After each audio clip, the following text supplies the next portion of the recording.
Please welcome back Jane and Charlotte.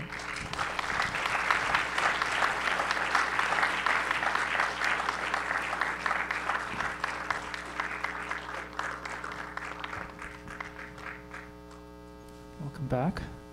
So, Jane, when I asked you earlier if you wanted to see the film, you said absolutely not. Is that because you do you not rewatch your films, or have you? No, I don't. Do you watch them at least once? No, I don't watch them. You don't watch them at all? No. So you've never seen this film? I saw it at Cannes, and at Cannes, it was in the selection for French films. So I said to my brother, "Oh, don't worry, filming with Jacques, you know, it'll be so wonderful because he's so respected. It'll go so beautifully. Go to the press thing," I said, to the press showing of the film. And people started to ring me in Cannes saying, "Are you aware of the terrible fight that there's been with the journalists at the press showing of the film?" And I said, "No, my God, poor Andrew." And he rang me a bit later, and I said, "Oh, how awful, I'm so sorry, where are you? Swimming back to England or what?" And he said, "No, it was quite instructive, really. Every time he'd been on the screen, people went, woo, boo." When I held on to Marushka, people sang, da da da da dum dum, which is for bras. And it was so awful. And the day after, I took Charlotte and Kate to the showing, which was the chic evening. And thank goodness nobody started off, because I had my handbag to hit somebody. And really good was the press conference. I wish someone had filmed the press conference, because I stuck up for that film something wonderful. And so The Pirate was one of those films when I remember people used to cross over the park in Paris and say, "Thank you for the Pirate." So it had its people that loved it, but it certainly had a hell of a lot of people that didn't. And I think they just were cross, you know, they just got frustrated and cross, and anyhow. As you said in the introduction, it's a film that was a different kind of role for you, not just a dramatic role, but it called for a certain intensity and sort of emotional violence in the film. Why do you think you had the first decade of your career was largely defined by, as you said, sort of lighter fare, more comedic? Was it about being British in France? It was probably because of my terrible accent, and I made people laugh, and I thought it was just being comical, but actually they were laughing at the accent as well and getting things wrong, like masculine and feminine. So I didn't really think I was that bad until I did La Fille Prodigue with Jacques Doyon, and there was a hell of a lot of text to say, and he thought I was putting it on, that I was pretending to speak French badly for what would make people laugh. And so from then on I realized I better get a coach and I better start learning. So I did. But it was easy to do La Pirate because it was very like things had been at home. So can I ask in what sense? Well, it was. For one moment, Jacques asked Isabelle Adjani to play. One second. He asked Isabelle Adjani to play Alma, my part, and of course I couldn't say anything because Isabelle Adjani was very delightful and wonderful to have her. Then she said no, and I thought, I can go back to being Alma, and he asked Marushka to play the pirate. So, and then my brother to play the husband. That was Jacques' decision. Oh yes, and a wise decision. But it was lovely to be able to do something so dramatic that you actually just want to die. So when the little one pulled the revolver, I just remember thinking, I fell down the staircase, and I was so happy. So you do remember it quite well. I remember the staircase. Yeah.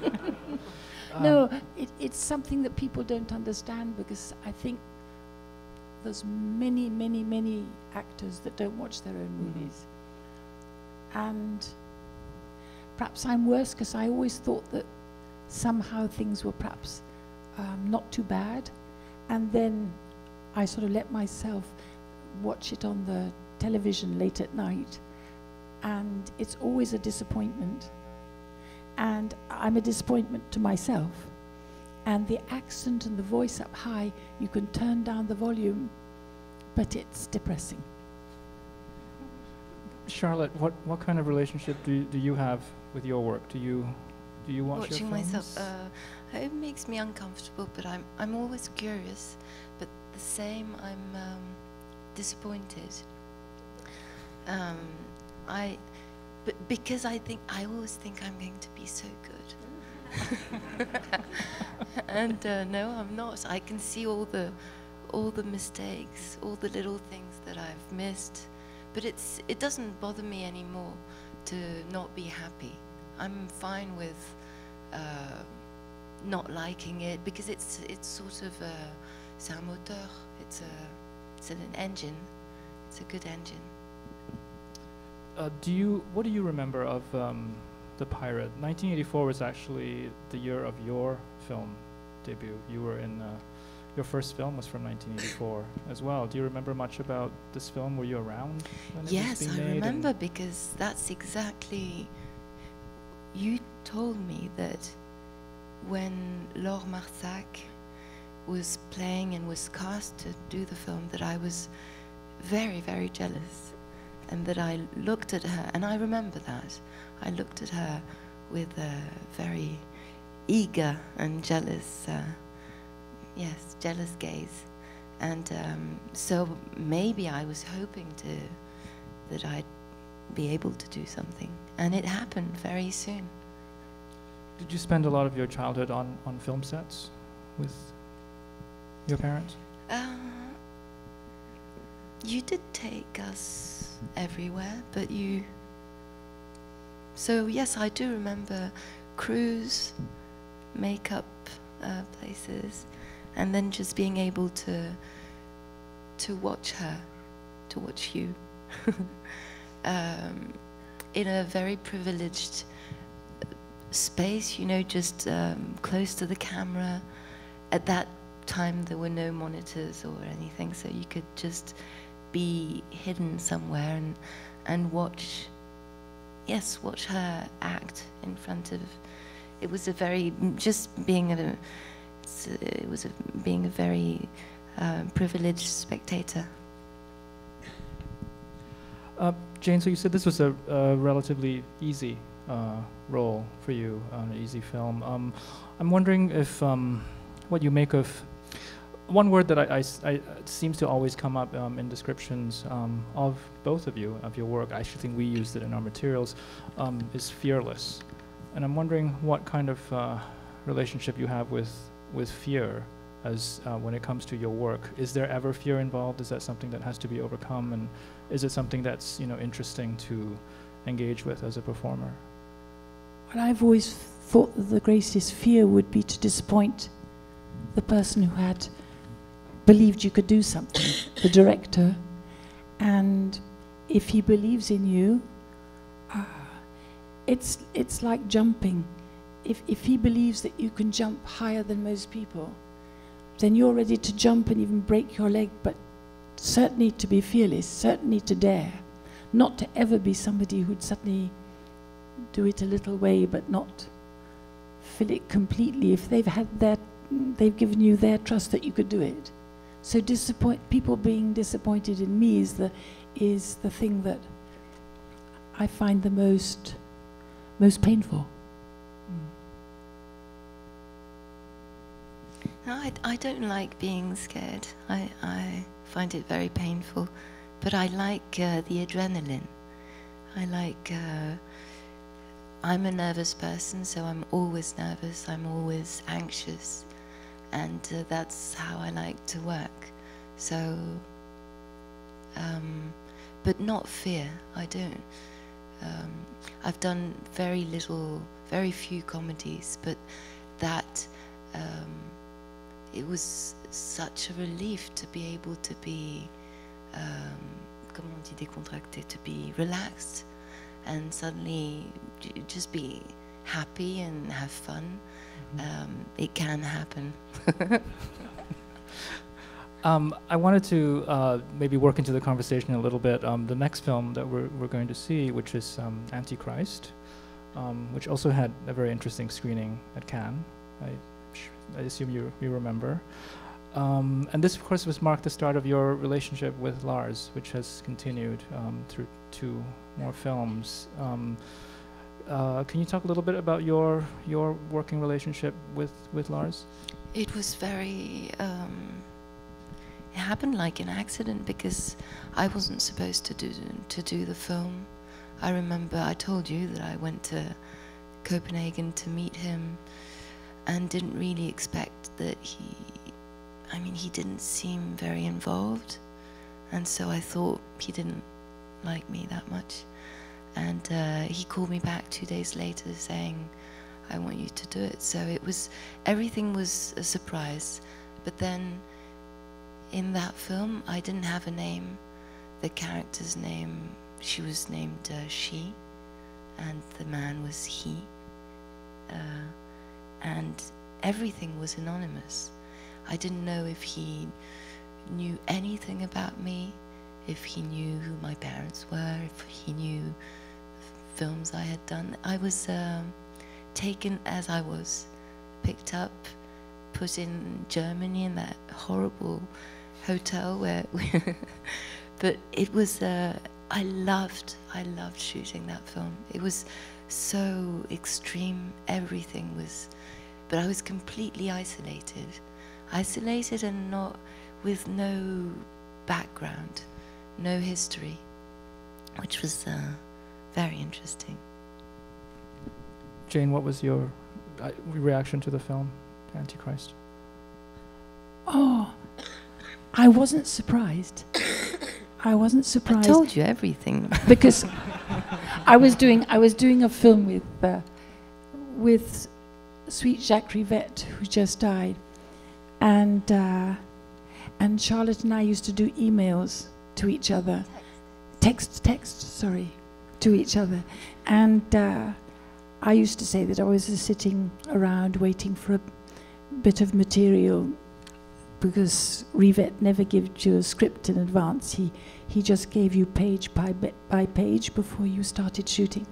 And so I said what I was going to do that day, and then Charlotte told me what she was going to do that day. And it was terribly funny, because she said she was going to go and masturbate herself in the wood, and then she's got to chop this. I don't know. The whole thing sounded thrilling. So you do talk to each other a lot about your work. Yes. When it's in like details, to great detail. But do you find that helpful? Obviously, you know, both as actresses, as singers, like sharing details about your work. You know, what's that? Can you say a little bit more about how that, you know, personal professional relationship, when you're working on a set, what do you, besides telling your mother what the scene is, do you share a script with her? Do you? No, we don't read each other's scripts. It would be very boring. I don't know, but we do share. I'm excited when I know that she's going to do something, and to share what I'm going to do. It's exciting to know what she thinks, and if, I don't know, you were excited about me meeting Lars, and I was. You know, I always thought that perhaps it was Charlotte was so discreet as a person, and yet I knew that things weren't easy for her all the time. So I thought that perhaps it would be wonderful if she was with a director with whom she could just scream. You know, that it's. When I was small, I used to go with the train. The wagon of the train, and then there's a bit in between which makes an awful noise, so you can scream there. And so I thought that Charlotte might want to scream. and to have the opportunity to do it with somebody in whom she had great trust and he with her, then I could see that it was irresistible. And with something that's sort of a bit peppery, which is nice, which is like her father. I'm not sure that she cares that much what other people think. And that's something I admire greatly. Is that true? Not pandering to people. No, I do care, but it's true that I like his perversion also. I like the fact that he's using us, that he twists us. I like to be an object. There you go. Well, Lars is often, described as a provocateur, and I think the idea of provocation comes up a lot. I think in the choices that you've made in some of the roles, the risks that you've taken, and I'm wondering if you think much about, just a provocation as something that can actually be interesting and useful, and not just something that is simply for shock value, but that can actually be something else. I don't think it's very interesting. I think it's the sincerity underneath that's interesting and real. I think he's very honest with his work. Then the whole provocation is just a farce, and but that's who he is also. But it's not something that I take very seriously, and I don't think you're supposed to take it seriously. It's true that for me there is a link between my father, because he was a provocateur also, and Lars, and not in the way he provokes, because it's very different, but Yes. but there is a link that I find very charming, because it reminds me of my father. Mm-hmm. Jane? Well, that's what I thought. Yeah. All right. You mentioned Jacques Rivette. I wanted to maybe just spend a moment talking about him, since he just passed away today. And you worked with him on 4 films and Three. 3. Sorry. No, 3. Okay. Yes, and including his last film. And what was that relationship like with Jacques? Oh, he was quite extraordinary. I mean, I remember turning him down when he came to the house that I had, and he told me, I said, so, I'll read the script. And he said, oh, no, there would be no script. And I said, but there has to be a script so we know what we're going to do. And he said that he knew what he was going to do. And he liked surprises. And I said, if I don't have, rails, I'll just go off the rails. And then he said, it'll be in a circus. And I said, I hate things in a circus and people that pull pigeons out of their sleeves and things like that. So he said, look, I just wanted to tell you that you were a person I've always wanted to work with, and that I've loved very much. And off he went into the staircase with Geraldine Chaplin. And then when I went down the stairs, Jacques Doyon said to me, so how did it go? I said, he doesn't give you a script, can you believe it? And he said, have you ever seen any of his films? So I said, no, that I hadn't. He said, just go down to the Quartier Latin. They're playing Céline et Julie vont en bateau nearly every day. And so I went down, and I had a child on my knee. I think it might have been you. Because I went to see the film, and it was so wonderful, with the actresses being breathtakingly funny and sad. So I rang up Geraldine Chaplin that night and said, and she said, I know, you don't like pigeons, you want a script. And I said, no, I take it all back. I take it all back, I want to do it. So that collaboration started, and he was, in one way, his way of doing it was uniquely his own, but it was also quite right, because we may be laughing now, but when we go out of there, you don't know, we might be run over by a tram.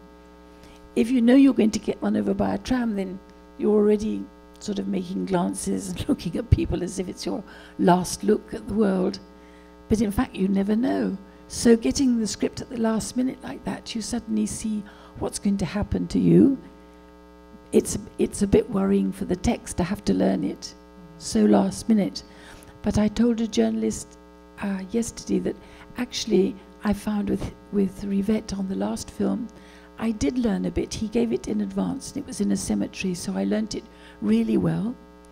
And then I did see the film when it was being put together, and it was the one thing that didn't seem very real, was what I'd learnt by heart.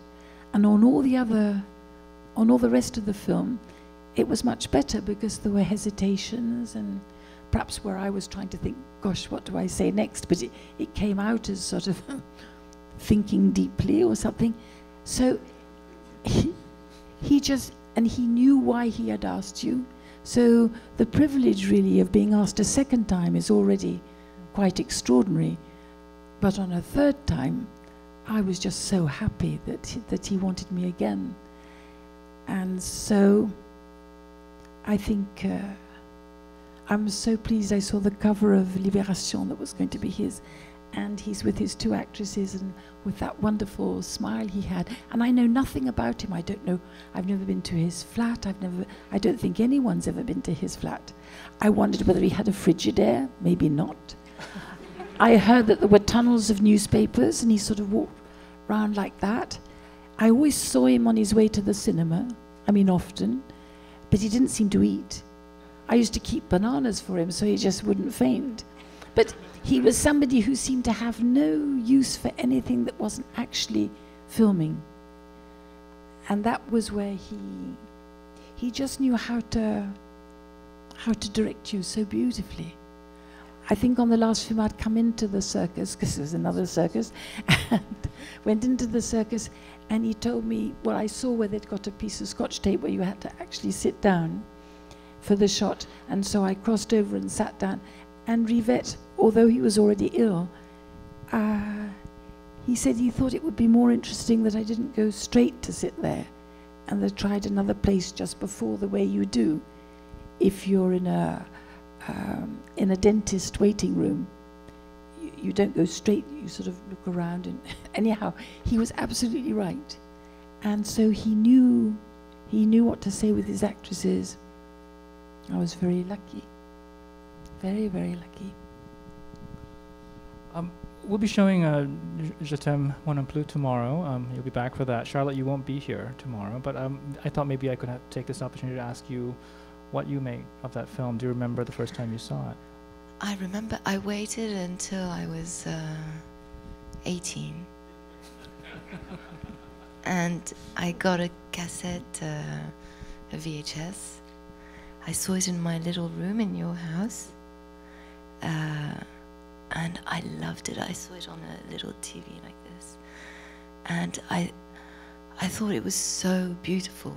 Just, you were so beautiful, Joe was so beautiful. I met him for the first time. It was incredible. And les cadres, comment on dit les cadres? The frames, visually it was incredible.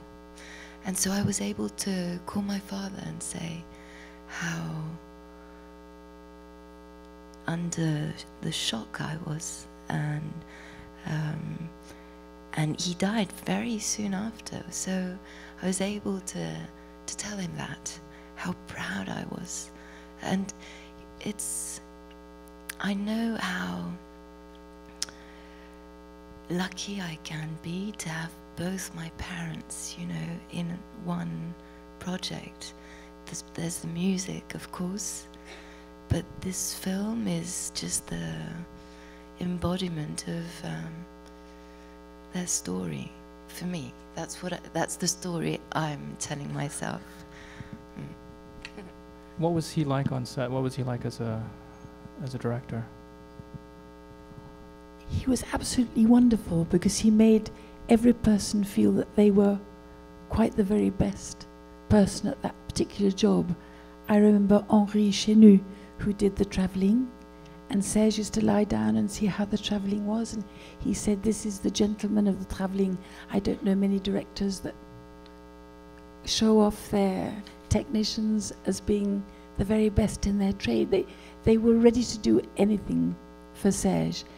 And I think that Joe, well, he'll say tomorrow, but it was such fun doing the film with Serge because he was the very best captain of the ship.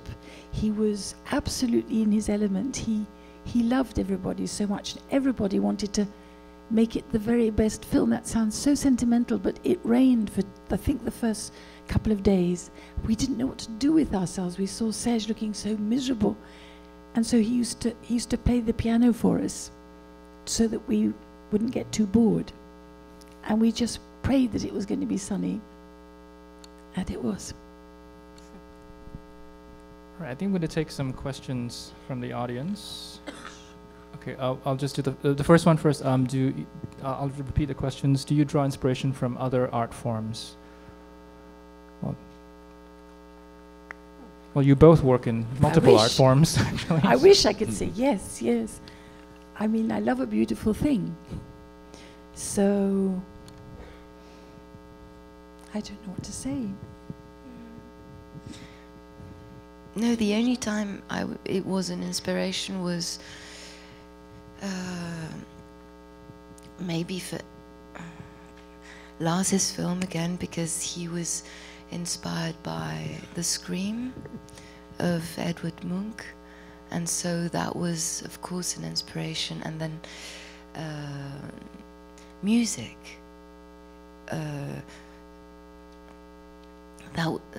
I love to be able to dive into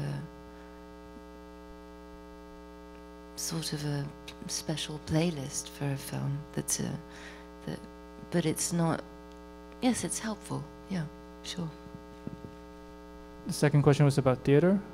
What characteristics do you like with in a director, whether film or theater, I guess? Oh, well, that they want you.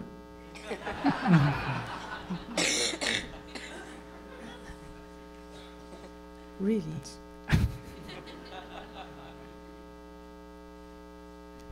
Charlotte, anything? I don't know, just to be able to trust someone. So the honesty, maybe, something sincere. Yeah. I guess to follow up on that, I mean, could you maybe talk a bit about how you make your choices? It does seem that you're drawn to, some pretty interesting, risk-taking filmmakers. There seems to be this mutual attraction, I think, or they're drawn to you. I think in both. It doesn't seem like I'm taking risks. I don't see it that way at all, and it's just accidents of moments. Just things happen at the right time, but I can't say that I'm choosing off a ton of scripts. And no, I like when things happen, and you agree, and I mean you're attracted to the project. There's no question. As soon as if there's a little question, then I'm not sure it's the right project. Yep. We have microphones going through the art. I don't think I was very fair to you, because if I'd been Serge, Gainsbourg Serge, for Je t'aime non plus, I knew that his great, he had a very great lighting cameraman, and his knowledge of American painters, Hopper. I know that there was a aesthetique that he was after. So I'll answer in his place. Could you tell us, if there's one, what's the favorite character that you played? The favorite character that you've played?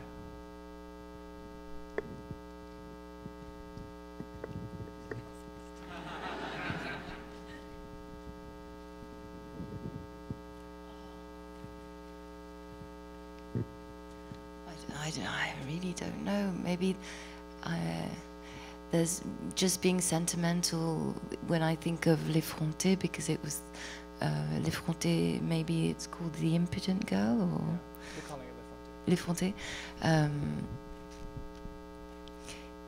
She seemed to be very close to who I was, but the character wasn't. And there was something very populaire. Comment on dit populaire? Common? Really? It doesn't sound nice, no. Well, anyway, I do. I feel touched by what I remember of the character, but it's just because it's a long way back.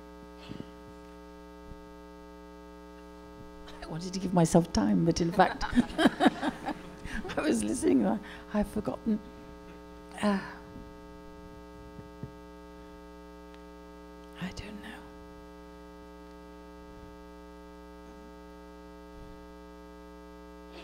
We'll let you think about it.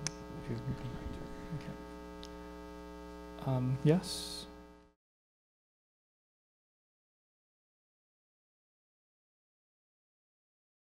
But I'm not a good judge on the film. I don't really care about the film. I've done it. I mean, I was happy just to do it. The experience was wonderful. The film itself, I don't know. Take whatever you... Yes?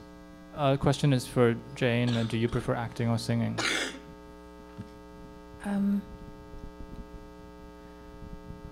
I'm so scared on stage that for doing the theatre and doing songs, I didn't think I'd ever be able to do it. Just out of sheer fear and your heart going too fast, and I used to make me feel really very, very sick. The only thing I asked for was to have a loo not far. It's all I wanted, because it was fearful to that extent. It didn't mean that 20 minutes later you would find your feet and it would be okay, but then I used to then go through torment for, if it was good that night, then the night after wouldn't be good. I mean, things that really you think life's too short, but you go and do it again and again and again. So there must be something about it that's very compelling. And movies, when I started, I wasn't asked to do too much. I had to be the sort of girl that took a bath and then the house exploded and I'd be up a drain pipe. I used to love that sort of thing. Or there was one where I had to start off the film with a seagull shitting in my eye, and I had to say, oof, that starts badly. So movies seemed like fun at that time. And then I liked the ones that were demanding, like Je t'aime non plus or Jacques' films. Now I haven't done one in so long that I think it would be hardly worth the fear again. So from that you could but I haven't been unhappy all my life or anything. And I'm very grateful for people asking you to do concerts or to, you know, I don't know how to do anything else. I don't know. I could open a tea room. I think, I guess the question about acting and singing could also apply to you, Charlotte. You've been quite active with music in the last 10 years or so. Do you like going back and forth? I feel more comfortable acting. Yeah. I've always been very happy to say that I don't feel I'm an actress. I don't feel I'm a singer. I don't, you know, it's just things happen, but it's not something that I control very well. And I'm very happy not to be in control. But still, I think it's easier for me to be on a set than it is to be in a studio, which doesn't mean that I have I love being in a recording studio. I love it. It's just I don't feel that I'm totally at home, whereas a set is more like home. Right at the back. Question is about the two Agnes Varda films, which we're showing on Sunday. Jane's going to be back for them. If you could, the question is what you remember about them. And Kung Fu Master is actually the only film, I think, that the two of you appear in together, right? Charlotte wasn't too pleased to do Kung Fu Master, and it was very evident. But at the same time, she threw herself into the part so much that I did see that it was possible for her to be able to put down her comic, to do the violent scene in the garden, cry and come back to her comic. And then Varda said, "Do you think we can ask her a second time?" I said, "Oh, sure." And indeed. So it was an occasion of us to be together, but perhaps not so happily for her. No, but I remember just this project was Jane B by Agnès B. It took, what, a year? And she was living in our sitting room. So, and I was a teenager and not a happy one. So, yes, I openly said... The idea was more fun for me than it was for the rest of my family, because she would have ideas every day. So she'd say, "You're going to be a Spanish dancer." And I said, "Oh, Agnes, I hate Spanish dancing. Don't make me be a Spanish." "Oh, yes, you will, because if you do that, you can do Joan of Arc. I'll let you do Joan of Arc." So I said, "Okay." So as she was there all year round, indeed, it was a very non-frightening event. And I had all the curiousness of Agnès. And if anything, Jane B is actually a lot about her. She had the father who ruined them on a 21 table in a what's it called when you play cards, in a casino. She wanted to be the Spanish dancer. There were all sorts of things about Agnès that were in the movie which gave it its delight for me, much better than doing a sort of, I don't know, biography thing. It was her. So the charm of it and her great eye for painting. So it was terribly long and very, very expensive. In fact, she told me that I'd ruined her because the film she did with Sandrine Bonnaire had been quite a success, whereas Jane B was an utter failure. So it must have been so, because to do the sort of Dali painting, where you're a part of a painting seen from afar, they're things that nobody would do these days, but they wouldn't have even thought of doing them, because that's what makes Varda into Varda. And when I gave her a little script about a 40-year-old woman being in love with a 14-year-old boy, she said, "I'll do it. I don't have your hang-ups, but I'll do it."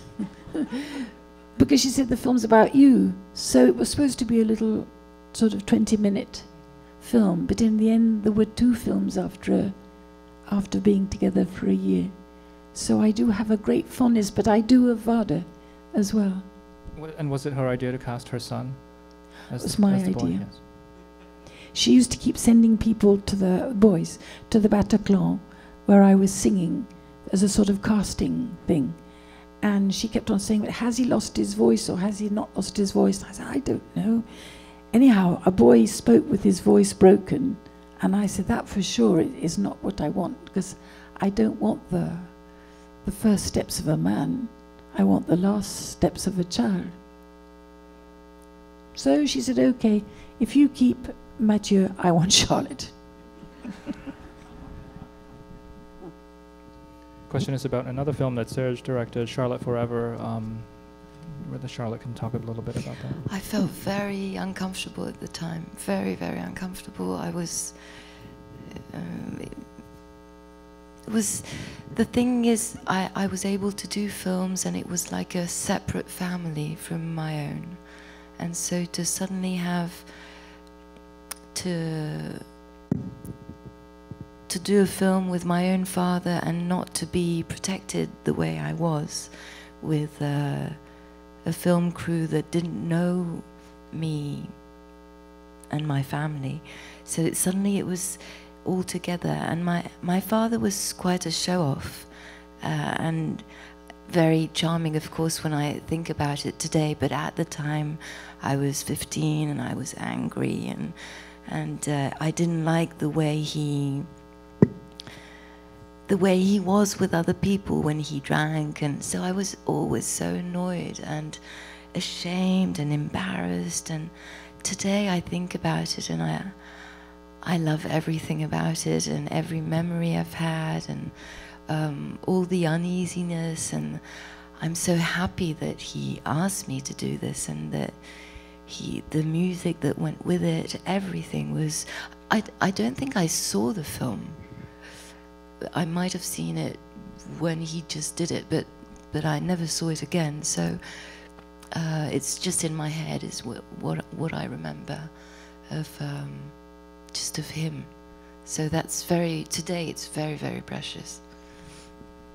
Jane, what do you remember of the film? I remember asking my mother to take my place at home to look after Charlotte, because I knew that that perhaps she didn't really want to do it if it took away from school. So then he changed the dates, and I knew that she felt uneasy about it. But I loved Serge, and I thought she must do it for him. Now I'm pleased she did it for both of them, if you see what I mean.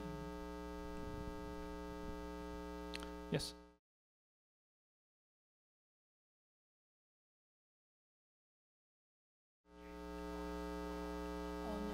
Ask her that. No. No, if your popcorn goes down, I've gone. The question is about I was blow up. on it for about 5 minutes. No. I mean, I love him, and I'm very pleased to have done it, but no. I have, yes, of course I have. It's comment on dit un classique.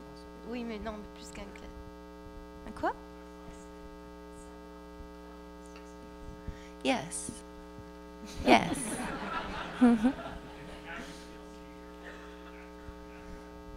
She makes me laugh.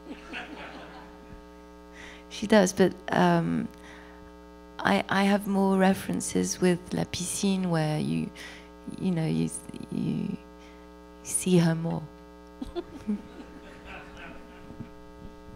La Piscine was the first big role for you, right? Big first substantial role in a film? No, not really, because the films came out in a different order. Okay, so you had already... You're right. So I had done Slogan, which is why I was in love with Serge when I did La Piscine. Independence Day. I just received a call from Roland Emmerich, and I was very excited to be able to jump into that huge scale of film. But he's very special, this director. Very, very human, and it was quite an adventure. A lot of fun, obviously, a lot of fun, and so different. All right, so we are going to be showing Antichrist. Do you want to leave them with any parting words on Antichrist? Actually, I remember when we showed it here at the New York Film Festival, I think we had to stop the screening because somebody fainted. But I think everybody here knows what they're in for, so it'll probably be fine. But if there's anything you'd like to say. I have nothing to say. Nothing. All right, well, thank you so much, Jane. Thanks for being here.